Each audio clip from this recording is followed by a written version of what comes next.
Hi friends, welcome to కొత్తగా చందమామ కథలు. ఈరోజు మనం జాతక కథల సిరీస్లో మరుగుజ్జు అనే కథ చెప్పుకుందాం. పూర్వం బ్రహ్మదత్తుడు కాశీరాజ్యాన్ని పరిపాలించే కాలంలో బోధిసత్వుడు ఒక బ్రాహ్మణ కుమారుడిగా జన్మించాడు. అతను చాలా పొట్టివాడు కావడం వల్ల అందరూ అతన్ని మరుగుజ్జు మరుగుజ్జు అని పిలిచేవారు.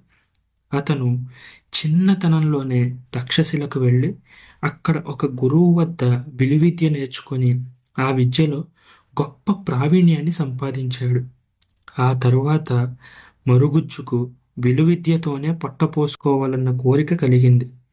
ఆ కారణంగా అతను చాలా దేశాలు తిరిగి ఎందరో రాజులను సందర్శించాడు.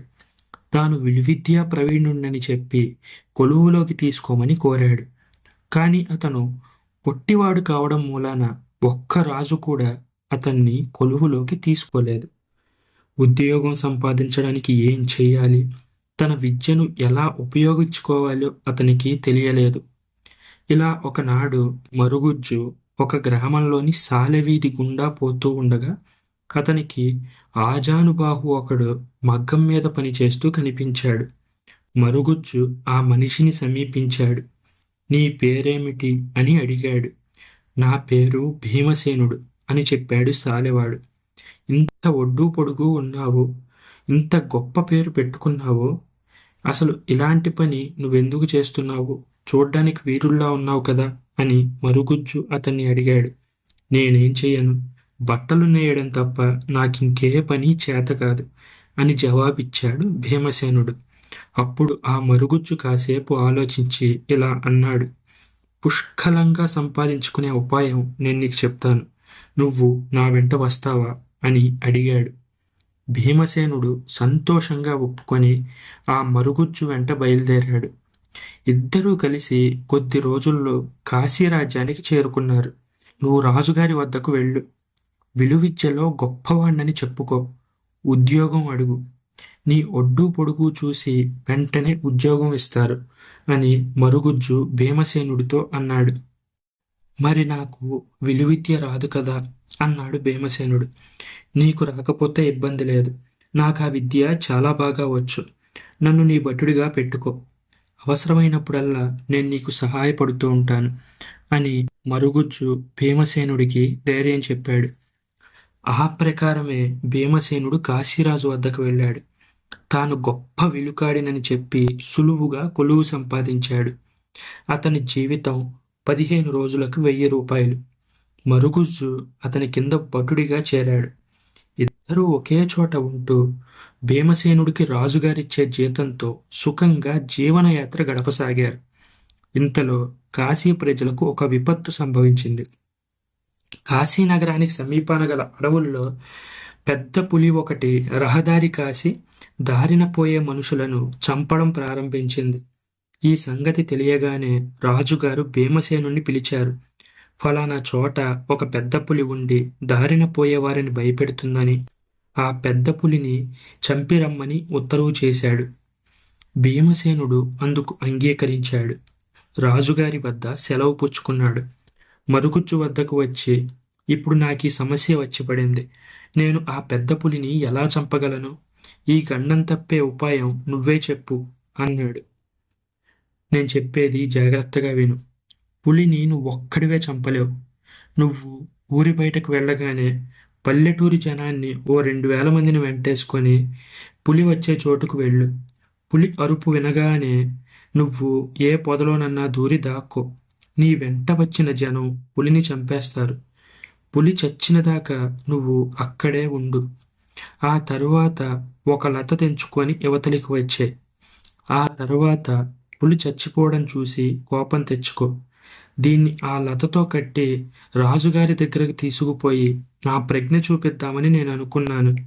దాన్ని చంపడానికైతే మీరంతా దేనికి? నేను సరిపోనా?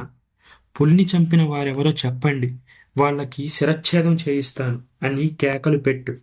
జనం దడుచుకుంటారు.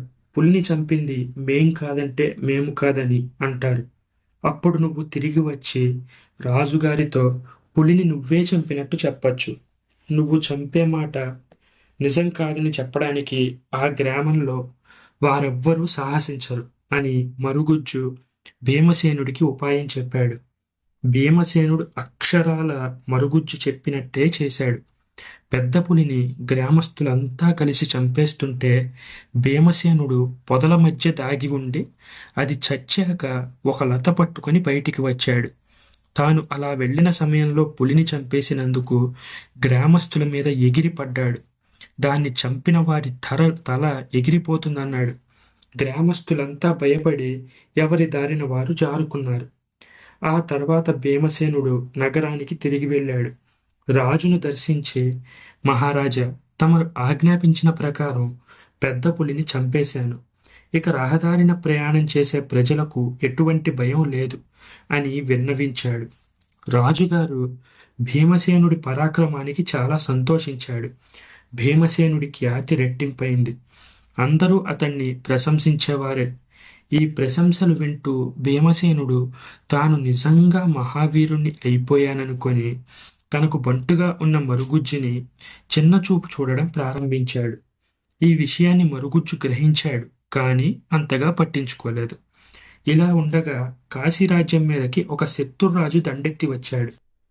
నగరాన్ని తన సైన్యాలతో చుట్టుముట్టాడు. లొంగిపోతారా లేక యుద్ధం చేస్తారా అని కబురు చేశాడు. రాజుగారు భీమసేనుణ్ణి పిలిపించాడు. అవసరమైన బలాలను తీసుకువెళ్ళు, శత్రువుని జయించరా అని ఆజ్ఞాపించాడు.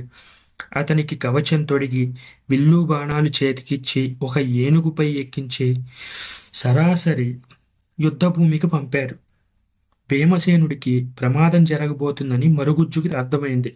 తాను కూడా విల్లు బాణాలు ధరించి భీమసేనుడి వెనకగా ఏనుగు మీద కూర్చున్నాడు. చుట్టూ అశ్వదళము, పదాతి దళము కదలి నడుస్తూ ఉండగా ఏనుగు యుద్ధభూమికి కదిలి వెళ్ళింది. శత్రుసేనలు బారులు తీర్చి ఎదురుగా నిలబడి ఉండడం చూడగానే భీమసేనుడికి దడ పుట్టుకొచ్చింది. ముచ్చెమటలు పట్టాయి, కాళ్ళు చేతులు చల్లబడ్డాయి. అతను ఏనుగు మీద నుంచి కిందకి దూకి తప్పించుకోవాలని చూశాడు. సమయానికి మరుగుజ్జు అతన్ని పట్టుకొని ఏనుగు కట్టివేయకపోయినట్లయితే భీమసేనుడు గుర్రాల కాళ్ల కింద నలిగి నిష్కారణంగా చనిపోవలసిన వాడే. ఇంత జరిగాక మరుగుజ్జు స్వయంగా తానే నాయకత్వం తీసుకున్నాడు. అతను ఏనుగును అదిలించి సుడిగాలిలాగా శత్రుసేనల మధ్య చొరపడ్డాడు. శత్రువులపై బాణాల వర్షం కురిపించాడు. సూటిగా శత్రురాజును సమీపించాడు. అతని దాటికి శత్రుబలాలు చిందరవందర అయ్యాయి. కొద్దిసేపట్లోనే శత్రురాజు గాయపడి ఓడిపోయి మరుగుజ్జుకు ఖైదీగా చిక్కాడు. మరుగుజ్జు యుద్ధరంగం నుంచి విజయుడై తిరిగి రాగానే రాజుగారికి నిజమైన విలుకాడు ఎవరో తెలిసిపోయింది. ఆయన మరుగుజ్జును సేనానాయకుడిగా నియమించాడు. మరుగుజ్జు భీమసేనుడికి అంతులేని కానుకలు ఇచ్చి పంపేశాడు. ఈ కథ మీకు నచ్చినట్లయితే దీన్ని లైక్ చేయండి, మీ ఫ్రెండ్స్ అందరికీ షేర్ చేయండి. అలాగే మన ఛానల్ని సబ్స్క్రైబ్ చేసుకోవడం మాత్రం అస్సలు మర్చిపోకండి. Thank you friends.